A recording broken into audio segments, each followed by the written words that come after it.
Halo guys, di video kali ini kita bakal membahas lagi smartwatch Hailu GST dengan model Hailu GST LS09B. Jadi bukan yang versi Hailu GST Lite ya, atau Hailu GST LS13. Nah, ini sudah hampir sekitar 2 bulan saya menggunakan smartwatch ini. Dan seperti apa sih untuk keunikan-keunikan yang ada di smartwatch ini, nanti kita bakal bahas bersama-sama.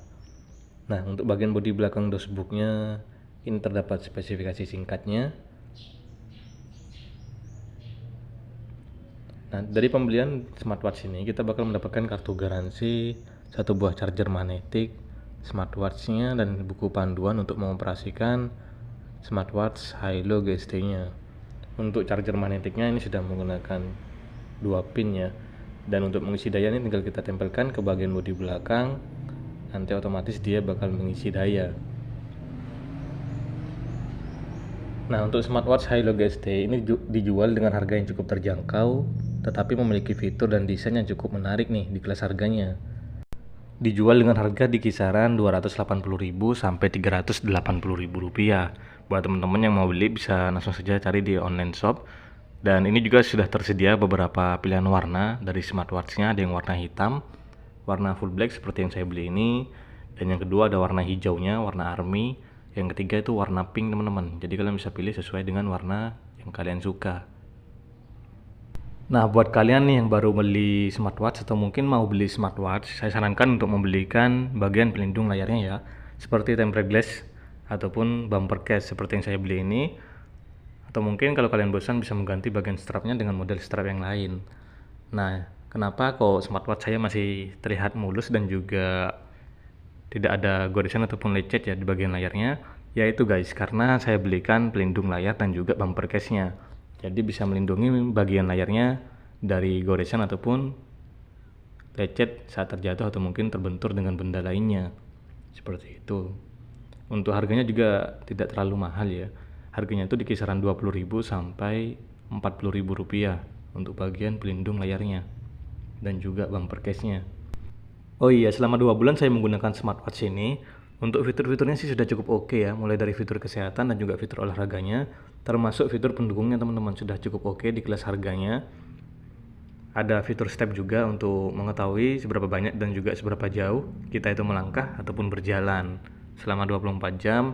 Ada fitur kesehatan seperti fitur heart rate monitoring, fitur monitoring saturasi oksigen dalam darah, ada fitur breathing exercise, ada fitur sleep monitoring juga sudah ada di smartwatch Hailu GST. Nih. Untuk hasil dari penggunaan fitur kesehatannya sih sudah ya lumayan lah ya. Tapi saya tidak mengatakan kalau hasilnya itu sudah akurat atau mungkin sudah sepenuhnya akurat.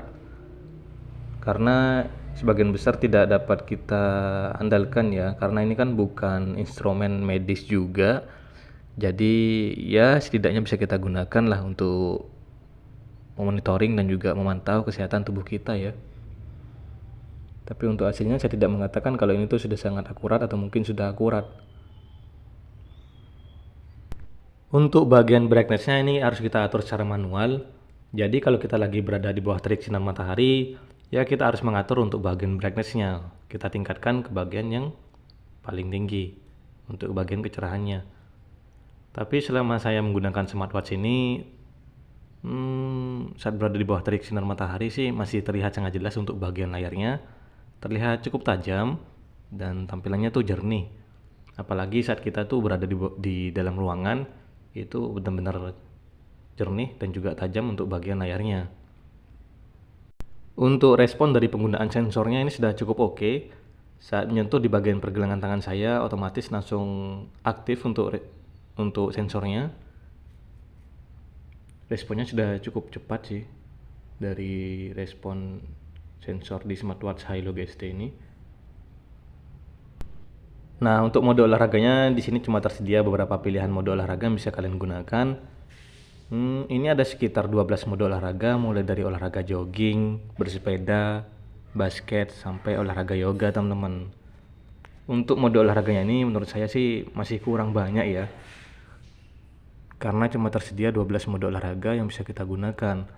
Apalagi smartwatch Hailu GST ini sudah bersertifikasi IP68 yang dimana smartwatch Hilo ini sudah memiliki fitur tahan air. Bisa teman-teman bawa untuk hujan-hujanan atau mungkin kalian mau cuci tangan dengan menggunakan smartwatchnya atau mungkin mengambil wudhu. Tidak perlu khawatir untuk smartwatchnya itu mengalami kerusakan mesin. Nah, ini juga bisa kalian bawa rendam sedalam 1,5 meter dengan durasi sekitar 30 menit. Tapi saya sarankan untuk dihindari dari terkena air asin ataupun air panas ya. Karena kalau terkena air asin itu bisa membuat bagian bodi smartwatch-nya itu cepat berkarat, teman-teman. Nah, walaupun smartwatch ini sudah memiliki sertifikasi IP68, tapi untuk mode olahraganya itu masih belum tersedia untuk mode olahraga berenang. Nah, ini sih sangat disayangkan ya, karena smartwatch ini sudah memiliki sertifikasi yang cukup bagus, tapi masih belum ada mode olahraga berenangnya. Untuk bagian bodinya, smartwatch Hilo GST LS09B ini memiliki ukuran layar 1,69 inch. Tentunya ini sudah cukup besar ya untuk ukuran sebuah smartwatch dengan resolusi 240 x 280 pixel. Untuk bagian layar sih ini sudah cukup tajam, terlihat jelas, bahkan di bawah terik sinar matahari pun masih dapat terlihat sangat jelas. Untuk warna yang dihasilkan sih ini sudah cukup cerah ya, cukup terang, dan ya sudah cukup jelas sih, sudah bagus di kelas harganya nih. Saya suka dengan smartwatch Hilo GST LS09B ini.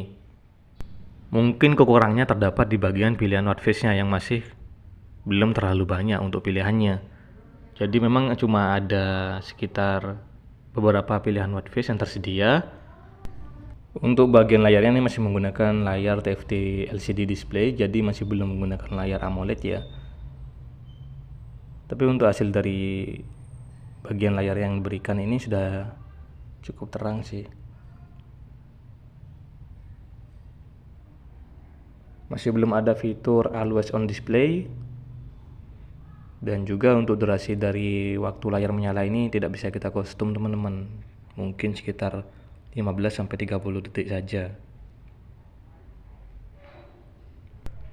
Untuk fitur-fitur pendukungnya sudah lumayan banyak, seperti fitur alarm, fitur cuaca, fitur kontrol musik, fitur kontrol kamera, sampai fitur temukan ponsel saya sudah ada di smartwatch Hilo GST ini, termasuk fitur stopwatch dan fitur hitung mundur.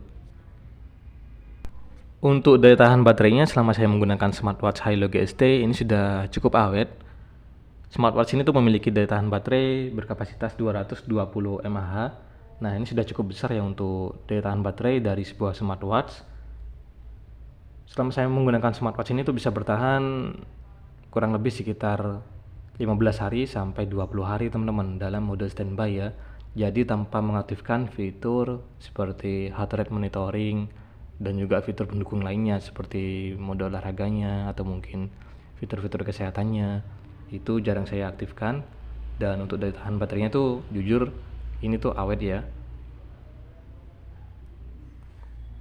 Untuk mengisi daya sih ini sudah cukup cepat, membutuhkan waktu sekitar 1 jam sampai 1,5 jam dari 0 sampai 100%. Kalau untuk mengisi daya saya tinggal menggunakan charger yang berukuran 1 ampere. Jadi jangan menggunakan charger yang lebih dari 1 ampere ya teman-teman ya, karena bisa merusak bagian mesin dari smartwatch Hilo GST. Apalagi kalau kalian tuh menggunakan charger fast charging tuh, itu bisa merusak bagian mesin dari smartwatch Hilo GST.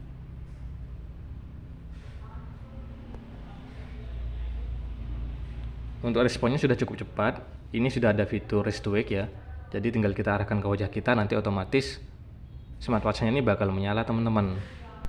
Cuma sayangnya di smartwatch Hilo GST ini masih belum ada fitur tap to wake-nya ya. Jadi fitur tap to wake itu kita tinggal menyentuh di bagian layar untuk menyalakan layar smartwatch Hilo GST-nya, tapi di smartwatch ini tuh masih belum tersedia. Ya, mungkin next dari brand Hilo bakal coba untuk membuat smartwatch yang ada fitur tap to wake-nya atau mungkin ada fitur always on display-nya. Ya mungkin sekian dulu untuk video kali ini. Buat teman-teman semua jangan lupa di subscribe ya, bantu like juga dan sempetin untuk komen. Jika ada yang keliru dari apa yang saya bahas, saya mohon maaf. Sampai ketemu di video yang lain. Febri di sini pamit. Thank you dan bye bye. Jangan lupa di subscribe ya.